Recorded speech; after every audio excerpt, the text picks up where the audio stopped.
Yo, what it do? This is your brother, oh God, in the Black Hip Hop News and Black Hip Hop News Reloaded. If you see it on YouTube, you know it's us, the same logo in the Black Hip Hop News Reloaded. Make sure you subscribe, share, comment, and like this particular episode. I told you I was coming right back with it. It's Jay Z, Diddy, Master P, and the lack of black music distributors. Now, let's start by saying we all see what Jay Z's doing with Rock Nation as far, you know, as bringing artists under his umbrella, what I mean, from all different genres, from music, sports, getting them better management deals, all out better, contractual situations within music and in sports. Traditionally, a lot of these artists, and sports people, entertainers, etc., get, especially rap artists, get the shit end of deals. And Remy Ma touched on it in the Sheether disc to Nicki Minaj, where she spoke on the other side, you know, um, of the 360 deals, where pretty much your whole image and likeness is property of that particular label. Whether it be merchandising, touring, anything that you want to do outside of the parameters, even inside outside of the parameters of music, they will get a certain percentage, of that for the rest of your life. Yeah, you get a lot of upfront money. Yeah, you get a lot of relationships. You get a lot of radio interview. You get a lot of things that come with the label. You obviously got to have a buzz behind you too. But it's different than you going to a venue and they throwing you 50, and you getting the 50 off top, and you paying your DJ, you paying your manager, as opposed to the 50 going to the label and them giving you 30 of it off the top, but then you still got to pay people. You feel me? So that's what this comes down to, simple mathematics. You know what I mean? Simple numbers, at the end of the day. So people are looking for better deals. Remy Ma talked about how she owns her masters. You know, uh, um, in layman's terms, pretty much means that, again, all monies come to you first. You're the boss, you're the master. And then you could distribute to who you want to distribute, but the check is cut to you because you're the owner, of this particular catalog. It is not some other publishing company or something that owns the exclusive rights to your music, where you can't even perform your music. Um, you can't, do anything with your music, without, the consent of this company that, doesn't have any creative, you know, uh, uh, um, anything creatively to do over. They're just a business entity that has particular control over music. But anyway, Dame Dash spoke on this, and the lack of black music distributors. I'm gonna play a clip. Real quick. Then we can just vibe. Here we go. Nate Thomas, he's from Atlanta. He asked, "Why do you feel there are no, or there haven't been any black-owned distribution companies in the music industry on a major scale?" Because that would take us sticking together. That would take a black distributor putting out a black artist, and a lot of that, you know what I mean? And usually what happens is we start to do things like that, people start breaking us up in between, with a brown paper bag, some way, shape, or form. We start making us stab each other in the back. And there's no one, and I can't say making us, influencing us. You know what I'm saying? Testing us, I would say that. Because no one that makes another man do anything, really. But when that temptation is there for the short change real quick, and it's just all it is not being honorable, to some people that's an easy route.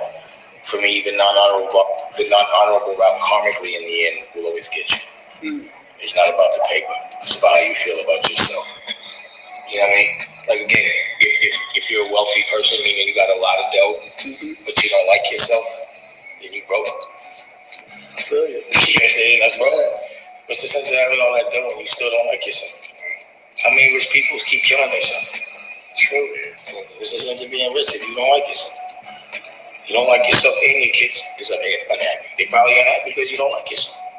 You don't know how to like yourself, but you don't like your kids. People got to start dealing with their issues. Make life a lot easier. Maybe, life needs a lot of people need a therapist. Need somebody to talk to give you an objective opinion without you getting mad at them. Because what I notice is every time I try to give somebody some guidance, they get offended. I guess it's just the masculinity. Dudes. Like you tell a dude what he's doing wrong, he gets mad about the fact of making them aware.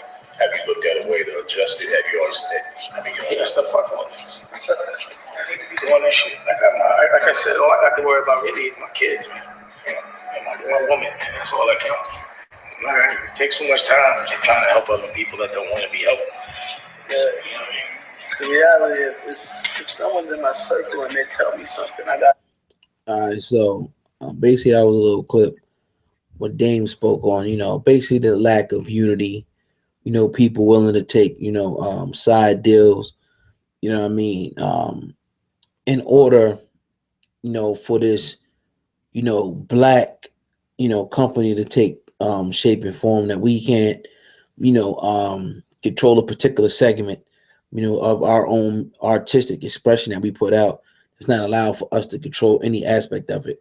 Anything that we think that we control will be ultimately controlled by another hand. And this is what people are saying about Jay-Z and the whole Rock Nation and the title thing. They're saying indirectly or directly, still there are Jewish hands that reach down in it that are pulling the fingers, to all these. And this is something. This is pretty much a dynamic that's pretty much very difficult to escape. But you see the name that I put in there, Master P, and you do have a certain um, percentage, of these rappers in the South and Houston and whatnot who have made their own distribution lines. What I mean? Whether it be the trunk of their car, Master P spoke on, different stores in the South that he had on lock where he would put maybe 50 CDs, 100 CDs in these stores, and that served as his distribution chain. So he creates the product, he packages the product, he puts it out for it to be distributed and sold throughout. And he didn't necessarily, since his foothold on the South was so much that he was selling so much out of his trunk and out of these stores that it almost rivaled him putting it, going through a distribution, company. I'm not saying that he never did, but I'm just saying that there are rappers that created their own, distribution, you know, um, lines, to get to get their product out to the masses without compromising, doing it the way they wanted to do it, saying they wanted to say. So there are ways that stuff could be done at the end of the day. But I don't know if that's what Jay's talking. I don't know if that's what Diddy's talking, but I know that I've seen brothers in the South and whatnot, numerous rappers that you probably never hear of that have a little fan base and maybe 20 to 30,000, but 50 to 70% are purchasing.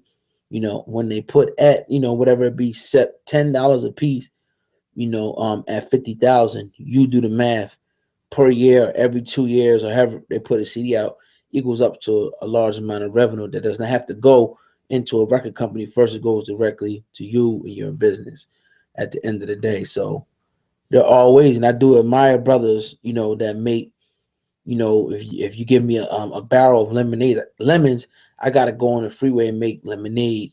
All I gotta do is get some cups, you know what I mean, and get something to make a sign and begin to distribute, this lemon juice, this top of the line lemonade out, you know what I mean, to the masses, other people. So yeah, I'm pretty sure that Jay-Z, Diddy are pretty much, tied down. And remember we were born into something, man. It's going to take generations, and time for stuff to be undone. But we do have to commend, progress. Where we see progress. If Jay-Z's coming in and these rappers are signing to him, he's giving them better deals. Rappers is coming out owning their masters, they making more money, off their craft, they're owning their image and their likeness and whatnot. You gotta applaud that. You have to applaud it. You could never talk down on it, no matter what he did in his own personal life. Is the way I'm gonna go about it. You know what I'm saying? There was a story back in the day where a few brothers, Irv Gotti, I think, Jay Prince, and I don't quote me on the names, wanted to come together and create their own distribution company. And I'm gonna do some due diligent research on that and try to bring in that story. And that they say that was systematically, shut down by the Illuminati or the powers, that be that didn't want to see, black people take any positions of power. Think about it, positions of power in music or any other industry. That's something that has to be, observed, with the eyes, understood analytically and registered. That certain industries, whether it be Hollywood, music industries, have certain secret societies that dictate who and what goes where. Something that we have to keep in mind, not to get spooky, what I mean, or none of that. But it's a short little one today. I want to talk about, black music distributions. Any companies out there I don't know of that we could say is that are giving artists, the whole idea with title is the same thing in Apple. If you have it on your phone, basically is um, you pay a subscription, 15, $20 a month, whatever it may be. When these songs and stuff drop, then you're able to listen and stream these songs. You know what I mean? You're not for free, but so this is the whole thing. So if you're signed to title, your particular album will come out streamed through title, not through I think Google Play or Apple or Spotify, any one of these other streaming services. It will go through Jay-Z's, stream through Jay-Z's title. You know what I mean? And what a lot of them are doing are joining up with cell phone companies like Sprint. We saw Jay-Z did it. I think it was, I don't know if it was T-Mobile, one of the companies where they bought 1 million copies, you know what I mean, of his album. So as rappers, people are finding innovative ways, you know what I mean, to one, stay relevant, continue to make, you know, um, good music. But again, I want to see more boss moves. Buying back the block is cool, but you need in the industry. Let's get some distribution lines open. You know what I mean? Let's get some companies owned by us, not under the umbrella of a Universal or umbrella, of one of these other companies, but something that's self-sufficient, standing on its own. Then I'll be impressed. At the end of the day, the money's there, it's there, but when I see people going in that direction, I'll be happy to report on it. But right now, I'm reporting on the small victories that we are having, the small battles, that we are having in hip hop. And I heard somebody say, why do people report? People ask, well, who cares about Nicki Minaj and Remy Ma beef? Millions of people have their attention focused to this entertainment sector, and we see that. So, what your job has to be, and I got to stop giving people these jewels and shit because I see everything so vividly and how people's minds are working, the imitators and all that. You know what I mean? Put yourself in position is all I'm gonna say. I'm gonna leave it there. Put yourself in position to be able to prosper and move forward. You know what I mean? So that's what I got. This your brother O God in the Black Hip Hop News. Thank you for hearing me out. Leave the comments. I learn a lot from y'all a lot of times in the comments. What y'all think about Jay-Z? What y'all think about these distribution companies? Master P in the South, brothers like Lil Flip in the South, Slim Thug in the South. A lot of stories to be done on that. It's a constant work. I'm always working. I'm always busy. You know what I mean? So that is what it is, man. In the Black Media Production. We got the in the Black Hip Hop News shirts if you want them. They upstairs. Just chilling, working. Appreciate y'all, all the family out there. It's in the Black for life. Peace.